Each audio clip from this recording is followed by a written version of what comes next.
გამარჯობათ, მოგესალმებით. მინდა გითხრათ, რომ დაპირების სამემ დღეს ჩვენი რკინიგზის დეპარტამენტის მესვეურები გვესტუმრნენ და მადლობა მინდა გითხრათ ბატონი დავით ჯინჯოლავა გახლავთ ჩვენი სტუმარი სატვირთო გადაზიდვების დირექტორთა საბჭოს წევრი. დიდი მადლობა ბატონ დავით, რომ გვესტუმრეთ. ყოველ შემთხვევაში გულში ბატონო ბიზინა გუგუჯაბიძე ძალიან ისეთი რბილად რო ვთქვათ ამ კაცის შეფასება მისცა იმ საქმიანობას, რითაც საერთო რკინიგზის დეპარტამენტი არის დაკავებული და იმეც ვიტყოდით, რომ ამოწურავად გასცემთ პასუხს იმ კითხვებზე, რაც იქ დაისვა და უბრალოდ ჩვენს არ დაგიმალავთ, ბევრი SMS-ი მოვიდა და მე პირადად მინდოდა ეს ჩემი შეკითხვა მე დამირეკა ერთ-ერთმა თანამშრომელმა თქვენი სამსახურისა, აი 14 იანვართან დაკავშირებით, ავარიასთან დაკავშირებით. თუ იყო ეს შემთხვევა და საერთოდ მაინტერესებს რა მდგომარეობა არის რკინიგზაში და ეს მოარული ჭორი რომ იყიდება რკინიგზა რუსეთზე და კიდევ ის რომ ამ რკინიგზის საკომუნიკაციო საშუალებად ცალკეა გამოტანილობთ და მე როგორც გავიგე და აპირებენ გაყიდვას.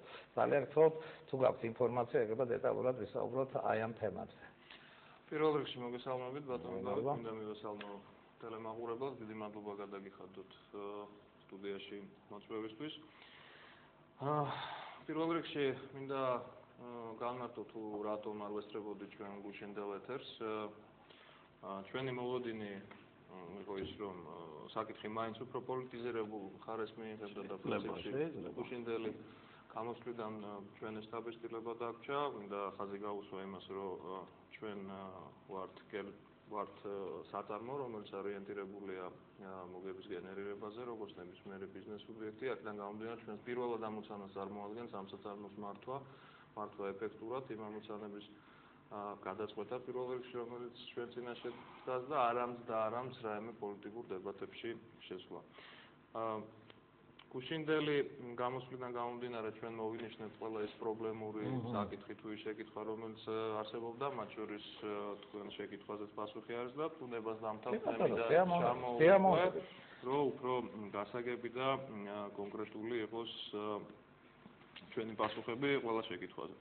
პირველ რიგში პრივატიზაციას რაც შეეხება ეს არ იგეგმება რკინიგზის პრივატიზაცია და პირადად ჩემთვის და ჩვენი გუნდისთვის გაუგებარია თუ რატომ არის ამას საერთოდ საუბარი, რომ თავიდანვე ამაზე გადავიდეთ.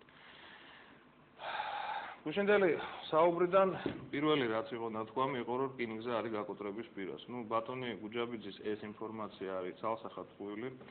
მინდა მოგახსენოთ რომ რკინიგზა წარმოადგენს საქართველოში ყველაზე დიდ ორგანიზაციას, რკინიგზის წლიური შემოსავალი საშუალო აღემატება 350 მილიონ ლარს და ეს შედარებისთვის 2007 წლის მაჩვენებლებით რკინიგზის საოპერაციო მოგებამ დაახლოებით 170 მილიონი ლარი შეადგინა, რაც მე მგონი თავისთავად ძალიან შთამბეჭდავი რიცხვია. შედარებისთვის შემიძლია ვთქვა, რომ 2005 წლის პერიოდთან შედარებით ეს რიცხვი დაახლოებით 150%-ით, ანუ 2.5-ჯერ მეტია. მეგონი მაჩვენებელი ცუდი არ არის. 2006, 2007, 2008 წლები ეს არის ის წლები, როდესაც 1999 წლიდან მოყოლებული რკინიგზამ პირველად მოახერხა და მისი კაპიტალური დაბანდებები, ანუ ის თანხა, რომელიც იდება ჩვენი აქტივების ნოვაციაში, აღემატება ამ აქტივების წვეთას. ანუ აქამდე იყო მდგომარეობა, რომ ხდებოდა დაგროვილი აქტივების წვეთა, მარტივად რო ვთქვა და ფული არასაკმარისი იყო ჩასადებად, ამ წლებში ეს მდგომარეობა გამოსწორდა. ასევე აღსანიშნავია, რომ ეს მდგომარეობა გამოსწორდა არა მხოლოდ იმიტომ, რომ გაიზარდა შემოსავლები, არამედ კაცრი ადმინისტრირების ხარჯზე, ანუ მარტივად რო ვთქვა, ჩვენ ვიცით რაშიც იხარჯება ეს ფული, ეს იხარჯება ფული მიზან მიმართულად, კონკრეტულად, აბსოლუტურად გამჭვირვალედ და პრინციპში მიგვაჩნია, რომ ეს საკმაოდ შთამბეჭდავი შედეგებია. რაც შეეხება რკინიგზის ტელეკომის რეალიზაციას. აქაც ბატონი გუჯაბიძის მიერ წარმოდგენილი ინფორმაცია სიმართლეს არ შეესაბამება და გულახდილად რო ვთქვა, არის ტყუილი. ოპტიკურ ბოჭკოვანი კაბელი არ წარმოადგენს რკინიგზის ტელეკომის საკუთრებას. ოპტიკურ ბოჭკოვანი კაბელი ბატონო დავით არის საქართველოს რკინიგზის საკუთრება. შესაბამისად, ჩვენ გამოვაცხადეთ ინტერესთა გამოხატვა რკინიგზის ტელეკომთან დაკავშირებით. ეს არის აპრობირებული პრაქტიკა, რაც საშუალებას აძლევს პოტენციურ გამყიდველს, რომ უფრო ზუსტი წარმოდგენა შეექმნას იმის შესახებ, თუ რა პირობებით, რა თანხაზე და რანაირად შეიძლება ამა თუ იმ აქტივის რეალიზაცია. შესაბამისად, აქაც გაუგებარია, რატო არის ამ კაბელზე საუბარი, ეს მარტივად რო ვთქვათ. დიახ, რკინიგზის ტელეკომი დღეს არის მომგებიანი ორგანიზაცია. მე მგონი ახლა სხვა ექსპერტებთან შედარებით ამ დარგში თქვენ ალბათ ყველაზე მეტად ერკვევით და მოგეხსენებათ სატელეკომუნიკაციო დარგში რაოდენ მაღალი კონკურენცია.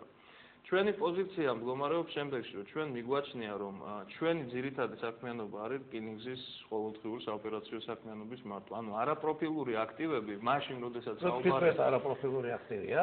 რკინიგზის ტელეკომი, რკინიგზის საქმიანობისთვის პროფილურ აქტივად ვერ შევთვლით. პროფილურ აქტივად. ეს არის სატელეკომუნიკაციო სფეროს, ესე რომ ვთქვათ, ემსახურება რკინიგზას. გასაგებია, რომ ემსახურება რკინიგზას პრინციპი.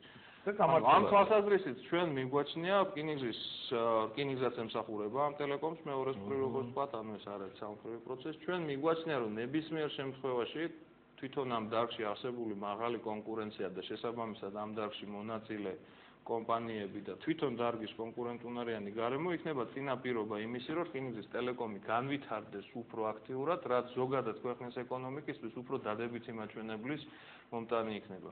შედარებისთვის რამოდენიმე წლის წინ რკინიგზას გააჩნდა ბაღები, სკოლები, უნივერსიტეტები, დელოები, ველები, ვენახები, უამრავი რაღაც არაპროფილური და არც ერთი ამ მიმართულებისგან არ იყო მიხედილი.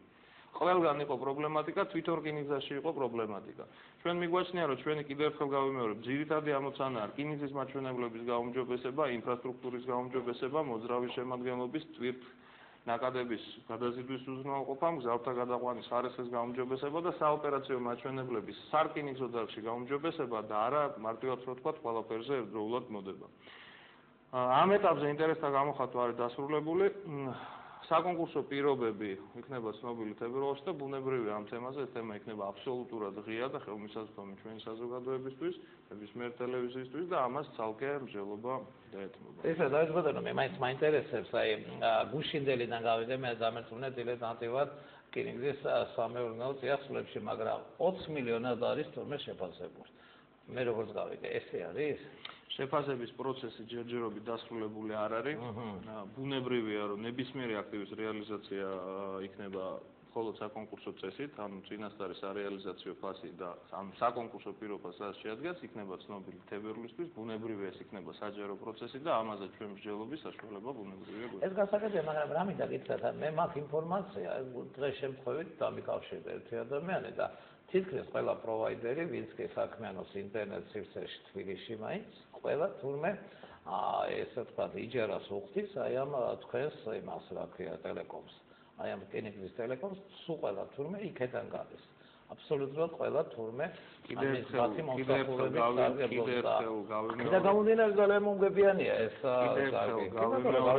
ოპტიკურ ბოჭკოვანი კაბელი არის საქართველოს რკინიგზის საკუთრება, ოპტიკურ ბოჭკოვანი კაბელის გაყიდვა არ არის დაგეგმილი, ხოლო ტელეკომი არის ესე რომ ვთქვათ სხვა მიმართულება. შესაბამისად ამას საუბრის საშუალება. მაგრამ ეს ტელეკომი ხომ ამ ოპტიკური ბოჭკოთი სარგებლობს და მის სატელიტებით მე როგორც გავიგე.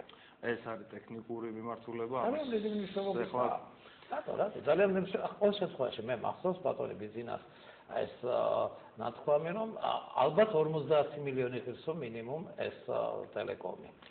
რატომ უნდა გავყიდოთ? მე თქვენის ნებართვით შეკითხვა იყო ესეთი და თუ გავცემთ პასუხს თქვენის ნებართვით მე გავაგრძელებ საკითხების ჩამონათვალს. ერთადერთი რაც შემიძლია ვთქვა არის რომ კონკურსი და ღია საჯარო მონაწილეობა არის საწინდარი იმისა, რომ ნებისმიერ აქტივის რეალიზაციაში დაფიქსირდეს სამართლიანი ფასი. მაგიტომ არის საკონკურსო სისტემა, რომ ყველა მსურველს ჰქონდეს შესაძლებლობა მიიღოს მონაწილეობა და დააფიქსიროს ის ფასი, რომელიც მას გონივრული მიაჩნია თავის ეკონომიკური მაჩვენებლიდან გამომდინარე. Უშინ საუბარი იყო თბილისის ბორჯომის ამორტიზირებულ მატარებელზე, სურათებიც იქნა წარმოდგენილი. დიახ, ეს მატარებელი მართლაც იმ მდგომარეობაშია, როგორც სურათებიც იყო. Aga, აღსანიშნავია ერთი რამ, რომ ამ მატარებლის გზავრობის ფასი არის 1 ლარი. სამარშრუტო ტაქსი გზავრობის ფასი, ну ალბათ ვინც ბორჯომში ხშირად დადის, ეცოდინებათ, არის 8 ლარი. ჩვენ დაახლოებით 2 წლის წინ დავაყენეთ მოდერნიზირებული შემადგენლობა ამ მიმართულებით, თუმცა საკითხი მდგომარეობდა იმაში, რომ თვითონ მოსახლეობის უმეტესი ნაწილის მოთხოვნა იყო, რომ მატარებელს ქონოდა პირველი იაფი ფასი ერთი და მეორე ქონოდა საშუალება საბარგო ვაგონების არსებობის საკითხი იყო. ანუ მნიშვნელოვანია მოსახლეობისთვის, რომ იყოს საშუალება, რომ ეს ბარგი სადღაც განათავსონ, ანუ მოგეხსენებათ სოფლის მეურნეობის პროდუქტების ჩამოტანა არის, იაფი გადაზიდვა რო გაკეთდეს. შესაბამისად, ამიტომ დავაბრუნეთ ეს მატარებელი. თუმცა უნდა ვთქვათ, რომ ამ მატარებლის მდგომარეობა ჩვენ მიგვაჩნია არადამაკმაყოფილებლად ნებისმიერ შემთხვევაში და 2009 წლის განმავლობაში არა მარტო თბილისი ბორჯომის, არამედ ნებისმიერი საგარეო უბნო მატარებლები საერთოდ ცალკე პროექტი, რომლის შესვლასაც ვაპირებთ ცალსახად. რაც შეეხება ფასებს, მოგეხსენებათ, ჩვენ ყოველთვის თავს ვიკავებთ სამგზავრო გადაზიდვებში, გადაყვანებში